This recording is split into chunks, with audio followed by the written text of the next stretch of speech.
ชมบึงบรเพชรและเรียนระลึกชาติต่างๆ ท่านสาธุชนพุทธบริษัททั้งหลายวันนี้ก็เป็นวันที่16 กรกฎาคม 2533 ตามเดิมหลังจากกับเข้าถ้ำช่อนเดือแล้ววันรุ่งขึ้นหลวงพ่อปานก็สั่งว่าทุกองค์ปฏิบัติตาม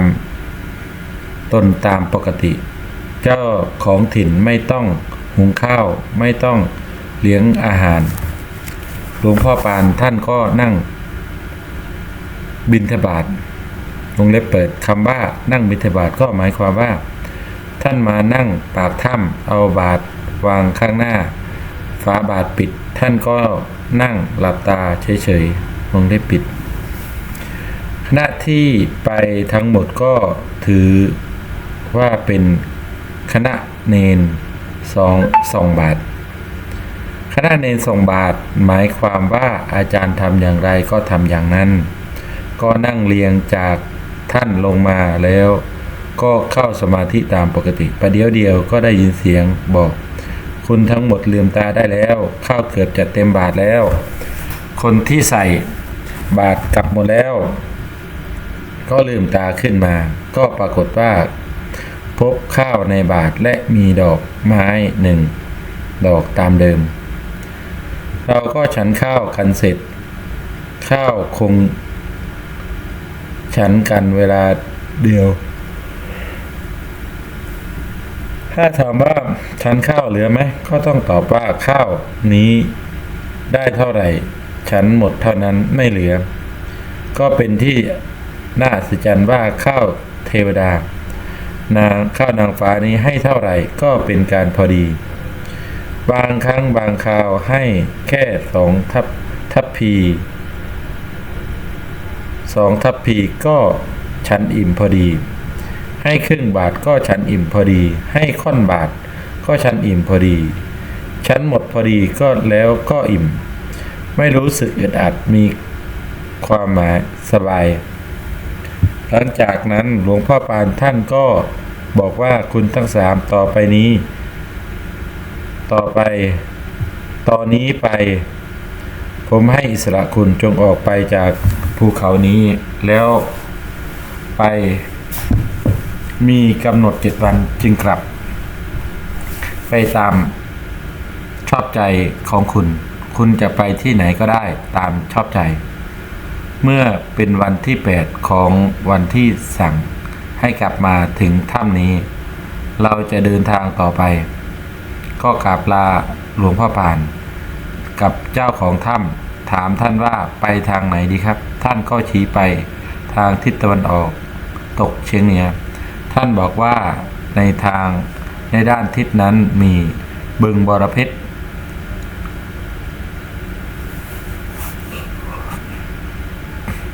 เป็นบึงใหญ่มีน้ำใสสะอาดมีผักหญ้าป่าเยอะสัตว์ในป่าที่อาศัยน้ำในบึงบรเพชรมีมากจะได้ชมสัตว์สวยๆแล้วก็มีภูเขาย่อมๆอยู่หลายลูกจะอาศัยถ้ำก็ได้เพราะมีถ้ำย่อยๆอยู่เป็นที่อยู่อย่างมีความสุขถามท่านว่าไกลไหมท่านบอกว่าถ้าคุณจะไปผมจะไปส่งแต่การไปส่งของผมจะไม่เอาตัวไปผมจะเอาใจไปส่งและเวลาขากลับนึกถึงผมก็แล้วกันผมจะไปรับก็กราบลาท่านแบกรถขึ้นบ่าออกเดินทางกันทันทีเวลานั้นเวลาประมาณ4 โมงเช้าท่านพุทธบริษัทอาจจะสงสัยว่าจะร้อนแดดไหมเวลานั้นที่นั่นทั้งหมดเป็นป่าชัก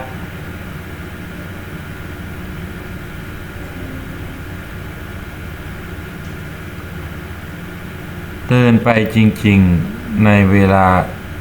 ใช้เวลาจริงๆไม่ถึง1 ชั่วโมงก็ไปถึงบึงบรเพชรถ้าจะเดินกันเวลานี้ใช้เวลา2 วันอาจจะไม่ถึงละมั้งทั้งที่ ทุ่งเตียนแล้ว เมื่อไปถึงบึงบรเพชรแล้วก็ตรวจพื้นที่ว่าเราจะหาถ้ำลูกไหนเป็นที่อยู่กัน ก็ไปได้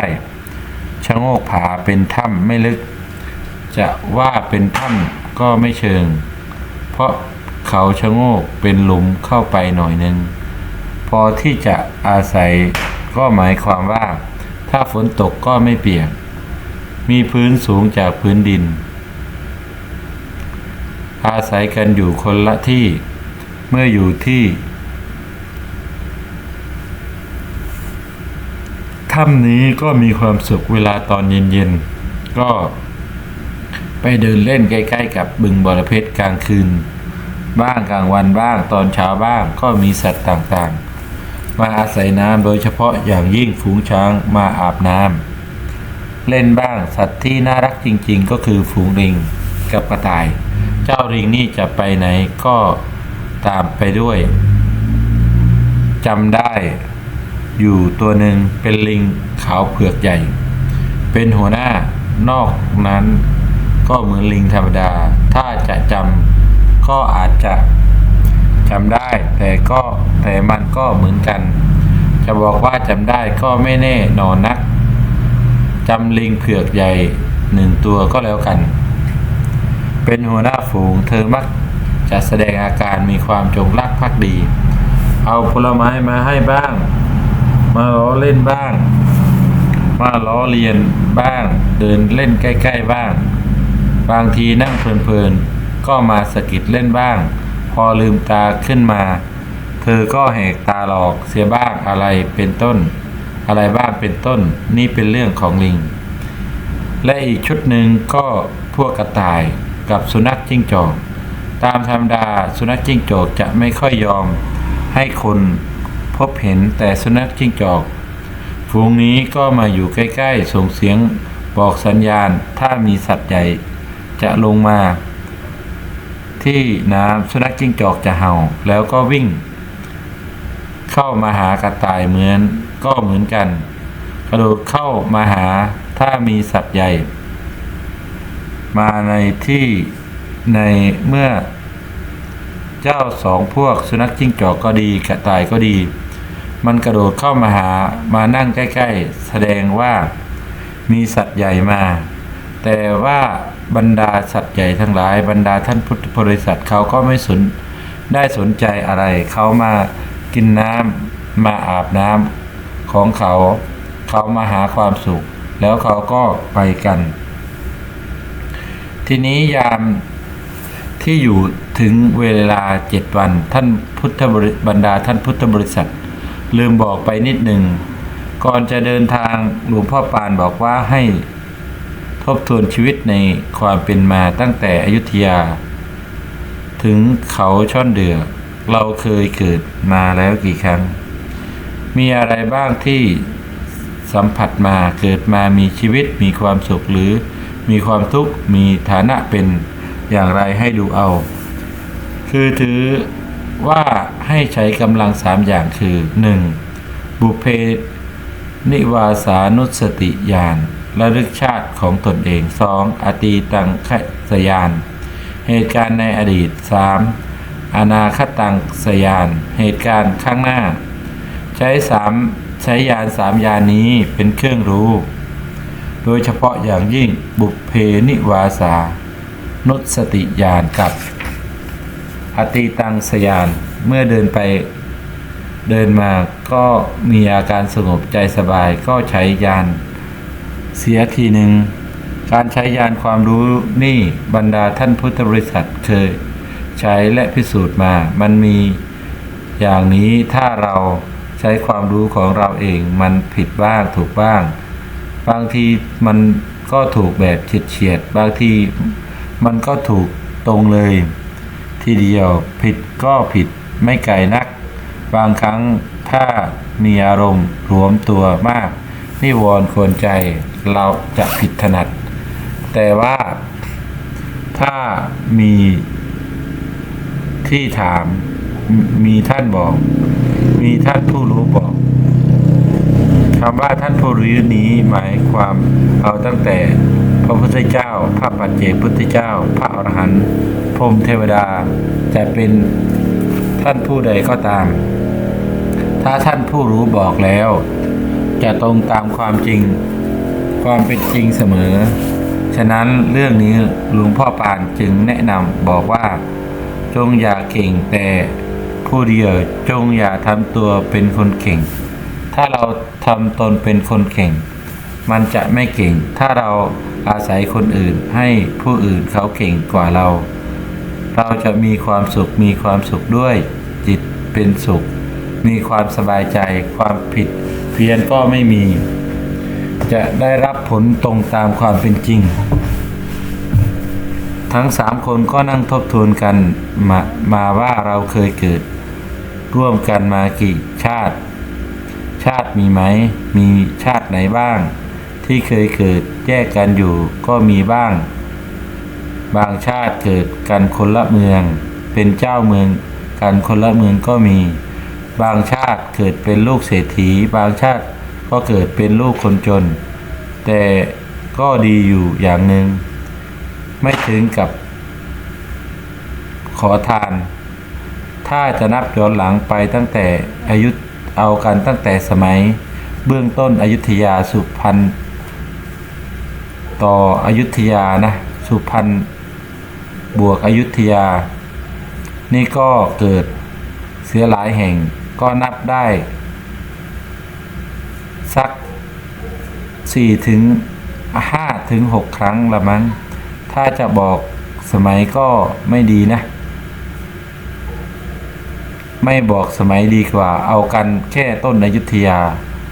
ลองลงมาก็เกิดตายแล้วก็เกิดแล้วก็ตายไปก็ไม่พ้นอยุธยาเพราะจิตมันมีความผูกพันอยุธยาอยู่และความเป็นอยู่ชีวิตความเป็นอยู่ของชีวิตจริงๆก็เป็นเรื่องการสร้างบาปเกิดทุกชาติสร้างบาปทุกชาติและก็สร้างบุญทุกชาติบาปกับบุญนี่จริงๆมันไม่เข้าดุลกันบาปมันมากกว่าบุญในชีวิตตลอดชีวิตตั้งแต่เด็กยันแก่สร้างทั้งบุญและก็สร้างทั้งบาปเมื่อยามว่างก็ทำบุญยามเกิดศึกสงครามก็ทำบาปต้องรบก่อนที่จะรบกับข้าศึกก่อนที่จะเข็นฆ่าศึกก็ต้องฆ่าเพื่อนกันเสียก่อนฆ่าผู้มีคุณก็คือวัวควายช้างม้าเป็ดไก่ช้างไม่ได้ฆ่าม้าไม่ได้ฆ่าเป็ดไก่ฆ่าปลาฆ่าเอาเป็นอาหารของทหารมันก็ใช้จำนวนไม่น้อยต้องใช้จำนวนมากแล้วก็ต้องไปรบกับข้าศึกต้องเข็นฆ่าศึกเมื่อรบกันก็ต้องตายด้วยกันทั้ง2 ฝ่ายทั้งฝ่ายเราและฝ่ายเขาเมื่อเสร็จสงครามก็มาสร้าง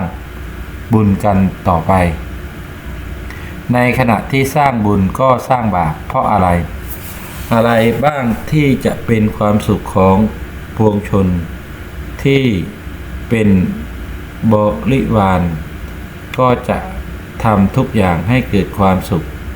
แม้แต่บางครั้งต้องแนะนำให้เขาทำบาปประทานอภัยบรรดาท่านพุทธบริษัททั้งหลายเวลานั้นยังไม่ต้องเลี้ยงปลากันการเลี้ยงปลาฆ่ามีความจำเป็นน้อยแต่เรื่องฆ่าสัตว์มีสัตว์ป่าต้องการจะกินเก้งบ้างต้องการจะกินลามั่งบ้างต้องการกินหมูป่าบ้างเรื่องการกินการเลี้ยงคนนี่บรรดาท่านทั้งหลายมันก็ต้องฆ่าสัตว์มันตายให้ไม่ทันอันนี้ก็บาปยามปกติก็บาปยามสงครามก็บาปแต่ยามปกติมีทั้งบาปทั้งบุญสร้างวัดวาอารามสถานที่อยู่เป็นที่บูชาซึ่งกันและกันสร้างสถานสถูป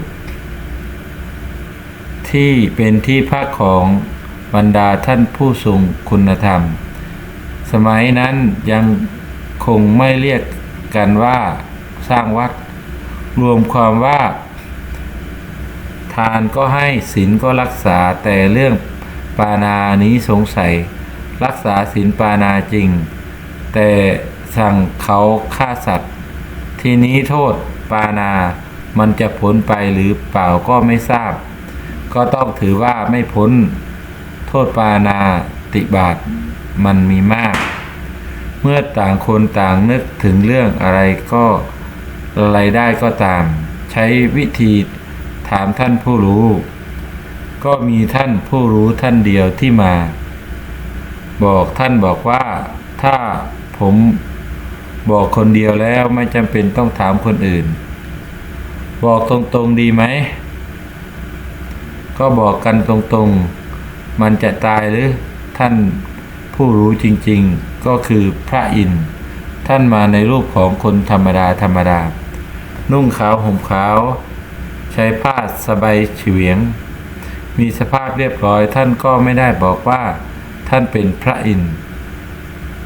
เลยเปิดมารู้ทีหลังมารู้ว่าเป็นพระอินทร์จริงๆต่อเมื่อหลวงพ่อปานบอกวงเล็บปิดท่านบอกว่าสมัยนั้นคุณเกิดเป็นอย่างนั้นดูสภาพอย่างนี้ก็ดูเหมือนโทรทัศน์เหมือนดูของจริงบ้านเมืองเป็นอย่างนี้การปกครองเป็นอย่างนี้พ่อคุณชื่อนี้แม่คุณชื่อนี้คุณชื่อนั้นเมียชื่อนั้นลูกชื่อนี้ว่ากันเรื่อยไปก็แล้วก็ตายก่อนจะตายก็ทำบุญอยู่อาศัยที่การทำบุญจิตใจเวลาจะตายจิตมันนึกถึงบุญโดยเฉพาะอย่างยิ่งอารมณ์ที่เกาะเวลานั้นตอนต้นโน้นยังไม่รู้จักพระพุทธเจ้าถ้าจะพูดกันไปก็หมายความว่าก่อนสมัยพุทธกาลยังไม่รู้จักพระพุทธเจ้าก็นึกถึงเทวดาที่เคารพนึกถึงพรหมที่เคารพเขาสอนเทวดากับพรหมมีการให้ทานมีการรักษาศีลตามสมควรอาศัยทานบ้างรักษาศีลบ้างมีความเคารพในพรหมเทวดาบ้างเวลาตายแล้วบาปก็ตามไม่ทันไปสวรรค์ไปพรหมทุกทีและต่อมาไม่ช้าก็มาเกิดอีกมาเกิดเป็นอย่างนี้เกิดเป็นอย่างนั้นท่านก็ชี้ให้ดูท่านชี้ให้ดูภาพเมื่อดูแล้วท่านอธิบายแล้วพวกเราทุกคนก็จดบันทึกหัวข้อไว้เพราะต้องกลับมารายงานหลวงพ่อปานรวมความว่าอาศัยการระลึกชาติแต่ความจริงไม่ได้ระลึกจริงเป็นการถามท่านตอบพร้อมกับภา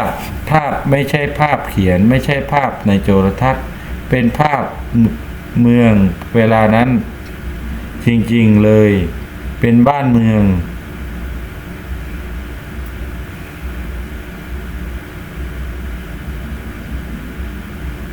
ชัดเราเป็นอะไรบ้างก็เห็นตัวเราทำโน้นทำนี้ชี้นั้นชี้นี้เห็นหมดทุกอย่างเหมือนกับดูโทรทัศน์เหมือนกันแต่เห็นเป็นของจริงเต็มทุ่งเต็มท่าไปหมดการยกทัพจับศึกไปตีกับข้าศึกดีไม่ดีเขาไม่มาตีเราก็ไปตีเขาทางนี้เพราะอะไรเพราะว่าเราระแวงเกรงว่าเขาจะเป็นศัตรูของเราถ้าเราไม่ตีเขาและเขามีความเข้มแข็งขึ้นเขาก็อาจจะตีเราก็อาจจะเสียท่าเราก็ไปตีเขาก่อนนี่มันเป็นเรื่องของบาปนั่งดูภาพแล้วก็สลดใจท่านก็แวะแนะนำให้ทั้ง7 วันเวลาที่ท่านมาจริงๆ ก็เป็นเวลาเที่ยงหลังจากเที่ยงแล้วท่านถามว่าบอกว่าก่อนเที่ยงท่านไม่มีเวลาว่างขอโทษนะลืมบอกความจริงไปคือท่านผู้บอกนั้นไม่ได้บอกว่าท่านเป็นเทวดาท่านบอกว่าท่านเป็นคนแถวนี้ท่านอยู่ในป่าแต่ท่านมีความรู้เรื่องป่าเรื่องเมืองต่างๆความเป็นมาของพื้นที่ทั้งหมดท่านรู้หมดท่านบอกว่าท่านเป็นผู้มีฌานวิเศษที่นี้ก่อนที่จะ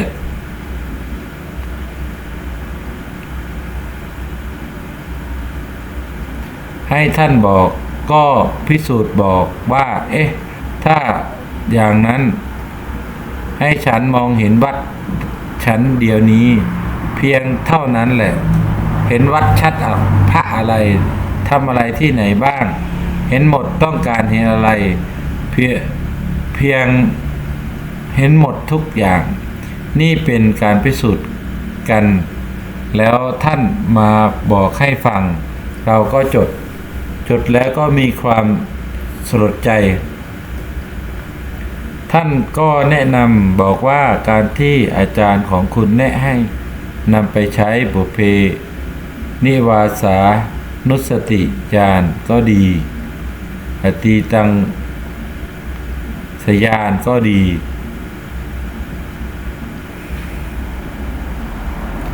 ทั้งหมดนี้รู้สึกว่าท่านมีความฉลาดมาก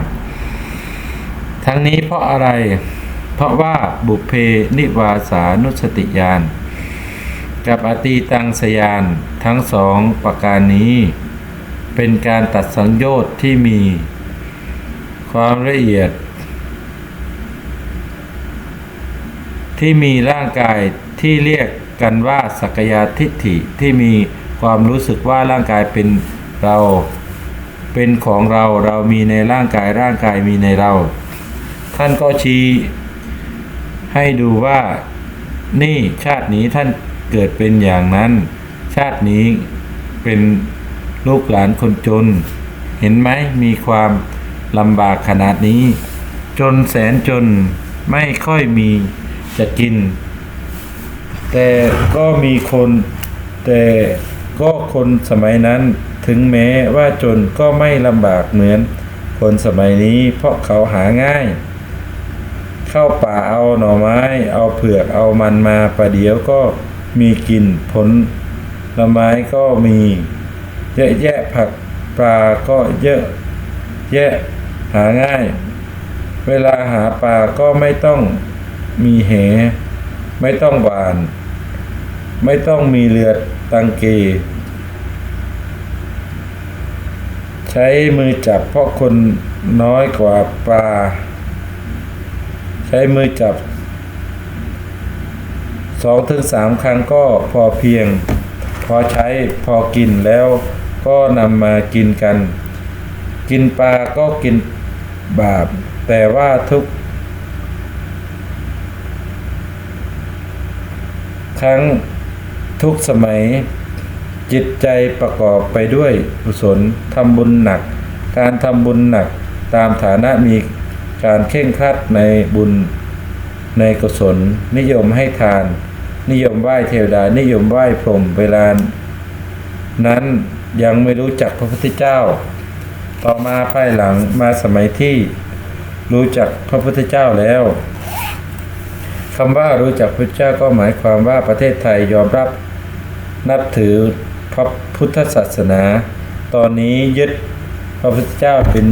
ที่พึ่งท่านก็แสดง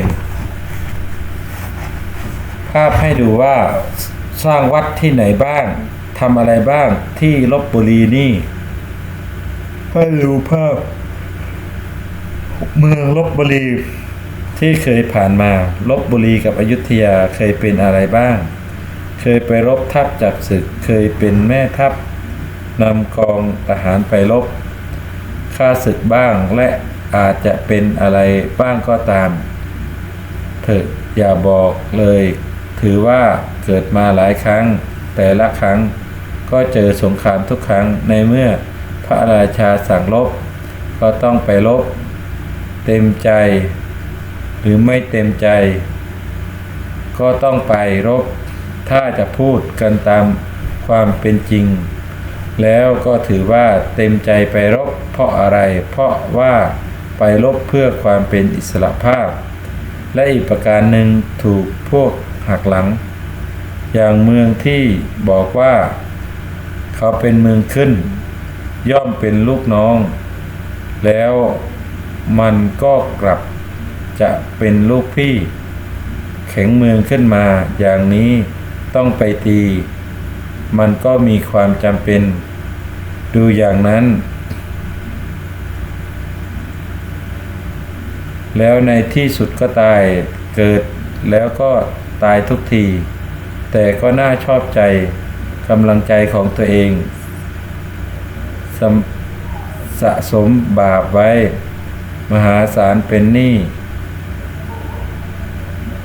บานเจ้ายังเป็นหนี้บานเจ้าเวลานี้ดูบาปแล้วกองพเนินเทินเทิกแต่ว่าเวลาจะตายเกาะบุญจุดใดจุดหนึ่งที่สั่งสมบุญไว้ก็มากเกาะบุญขึ้นสวรรค์ไปทุกที่ก็รวมความว่าอยู่ที่นั่น7 วันเดินไปเดินมาในสถานที่นั้นก็เป็นดงลังและต้นลังสูงสะพรั่งป่ารักนี้สวยไม่มีอะไรเกาะเกะกะข้างล่างเหมือนกับเสาตั้งขึ้นไปมีใบอยู่บนยอดมีความสงบสุขบางครั้งก็เดินไปพบฝูงช้างก็ใจดีไปพบ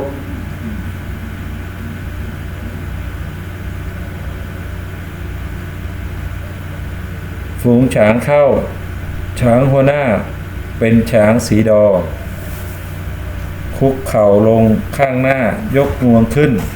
แสดงความเคารพทักทายเหมือนกับไหว้ยกมือไหว้ลูกช้างลูกน้องต่างๆเขาก็ทำเหมือนกันถ้าบางครั้งเดินไปไกลเกินไปหิวน้ำก็บอกว่าพ่อปู่ที่ไหนมีหนองน้ำบ้างน้ำใสๆกำลังหิวน้ำในกระติกหมดข้างช้างที่เป็นหัวหน้าหันมาคุกเข่าเท้าแล้วก็ลุกขึ้นเดินนำหน้าไปพอถึงที่บ่อน้ำก็ใช้งวงชี้ให้ดูเราไปที่ตรงนั้นก็ปรากฏว่าพบหนองน้ำก็ได้กินน้ำตามความต้องการนี้ช้างก็เป็นมิตรที่ดีทั้งเสือทั้งช้างไม่เคยมีสัตว์ประเภทไหนคิดจะทำร้ายอันตรายเสือก็เจอเขาก็เดินเฉยๆเดินเหมือนกับเราหลีกแมวประจำบ้านเสือกับแมวรูปร่างคล้ายคลึงกันแต่เสือโตกว่าเราเดินไปเสือเดินมาเสือก็เดินเฉยๆเราก็เดินเฉยๆถ้าถามถึงความรู้สึกเวลานั้นก็มีความรู้สึกอย่างเดียวกันว่าเวลานี้เราพร้อมแล้วพร้อมที่จะไปนิพพานจะไปได้หรือไม่ได้จิตใจเราพร้อมจะไปนิพพานอย่างเดียวเห็นความเกิดความแก่ความเจ็บความตายจากบุพเพนิวาสานุสติญาณก็ดีอตีตังสยานก็ดีมันมีความเบื่อในความเกิดเสียจริงๆมันเกิดแล้วก็แก่แล้วก็เจ็บแล้วก็ตายในวาระถึงความเป็นใหญ่เ เป็นโตแฮมท่าทางคึกคักห้าวหาญข้างนอกท่าทางแกร่งแต่เข้ามาในบ้านบางทีจ๋องหมดเลี้ยวหมดแรงนอนแข็งใจก็เหนื่อยกายก็เหนื่อยและความป่วยไข้ไม่สบายมันก็ไม่เรียกคนฐานะเช่นใดมันก็เอาและความแก่ก็ไม่เรียกคนความตายก็ไม่เรียกคนเป็นอันว่าการเห็นสัตว์คิดว่าสัตว์จะทำร้ายจึงไม่มีความรู้สึกอะไรความรู้สึกเวลานั้นคิดว่าถ้าตายเมื่อไหร่ขอไปนิพพานจุดเดียวทั้งที่กำลังปรารถนาพุทธภูมิเรื่องการปรารถนาพุทธภูมินั้นเป็นอารมณ์แต่อารมณ์ที่แท้จริงของเราพุทธภูมิก็ต้องการนิพพานคือคนต้องการเป็นพระพุทธเจ้าก็ต้องการไปนิพพานแต่ว่าต้องการจะสอนคนอื่นก่อนทีนี้เราที่หลวงพ่อปานชวนให้ปรารถนาพุทธภูมิเราก็เอาด้วยเอาอย่างคนตามท่านมันก็ไม่แน่นอนนักจิตใจก็หวังพุทธภูมิแต่อีกจิตใจหนึ่งว่าถ้าไปนิพพานได้เมื่อไหร่ก็ไปเมื่อนั้นเมื่อเพราะครูที่สอนมาท่านก็สอนท่านแนะนำให้หวังนิพพานเป็นที่ไปการปรารถนาเป็นพุทธเจ้าแต่ไม่รู้จักนิพพานก็เป็นพุทธเจ้าไม่ได้ก็รวมความว่ากำลังใจเป็นปกติใจเป็นปกติจริงๆเหมือนสัตว์ทุกประเภทจิตมันเฉยหมดก็เหมือนกับเห็นมิตรที่ดีถ้าถามว่าใช้คาถาอะไรก็ตอบว่าคาถาที่ใช้จริงๆคืออารมณ์ใจทรงพรหมวิหารสี่นี้เว้นไม่ได้พรหมวิหารสี่นี้ต้องทรงทุกลมหายใจเข้าออกขณะใดที่ตื่นอยู่จิตจะทรงพรหมวิหารสี่ตลอดเวลาถ้าถามว่าพรหมวิหารสี่กันอย่างไรได้ไหมก็ต้องขอตอบว่าพรหมวิหารสี่กันอารมณ์กลุ่มอารมณ์จะไม่กลุ่มเพราะความโกรธอารมณ์จะไม่กลุ่มเพราะความอิจฉาริษยาอารมณ์จะไม่กลุ่มเพราะเหตุปกติธรรมดาคือร่างกายป่วยไข้ไม่สบายถืออุเบกขาเข้าไว้อารมณ์จะไม่กลุ่มในเมื่อเจอสัตว์ร้ายถ้าคิดว่าสัตว์มันจะกินก็เฉยตามใจมันให้ร่างกายเป็นอาหารมันแต่บังเอิญสัตว์มันก็ไม่กินบรรดาท่านพุทธบริษัทเป็นอันว่าถึงกำหนด7 วันก็นึกว่าจะกลับพอดีท่านเจ้าของถ้ำจะไปรับหรือไม่ไปรับก็ตามแต่ท่านผู้ทรงคุณนุ่งขาวห่มขาวท่านถามว่าจะกลับใช่ไหมก็กลับเรียนว่าถึงเวลาวันที่8แล้วต้องกลับฉันเช้าแล้วกลับท่านบอกไม่เป็นไรนิมนต์ฉันเช้าเถอะผมจะส่งท่านเวลาที่ท่านฉันข้าวพอฉันข้าวเสร็จเรียบร้อยก็ปรากฏว่ามานั่งอยู่ที่เขาช่อนเดือกำลังฉันข้าวก็คิดว่าอยู่ที่ใกล้ๆบึงบรเพชรแต่ว่าพอฉันข้าวเสร็จปรากฏว่านั่งอยู่ที่ปากถ้ำช่อนเดือหลวงพ่อปานเห็นท่านก็ยิ้มท่านบอกเสียท่าแล้วหรือบอกใช่ครับท่านถามว่าคนนุ่งขาวห่มขาวที่ไปสอนคุณทราบไหมว่าใครผมไม่รู้ครับท่านถามว่าสังเกตลูกตาหรือเปล่าบอกสังเกตครับแต่ไม่มีเวลาสนใจในท่านต้องการอย่างเดียวคือคำที่ท่านแนะนำแล้วก็บันทึกก่อนที่ท่านจะมาผมก็บันทึกสิ่งที่แล้วมา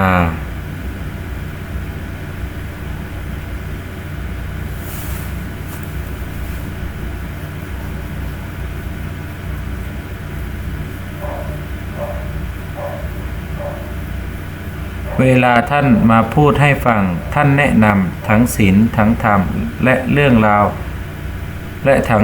ในอดีตรับฟังท่านก็รับฟังท่านหลวงพ่อปานท่านบอกนั่นคือพระอินทร์นะพระอินทร์คือใครพวกคุณก็ทราบแล้วใช่ไหมทุกคนก็บอกว่าทราบวันนี้ก็ขอบรรยายเพียงเท่านี้ก่อนนะครับวันหน้าเดี๋ยวก็จะมาเล่าตอนต่อไปนะครับสวัสดีครับ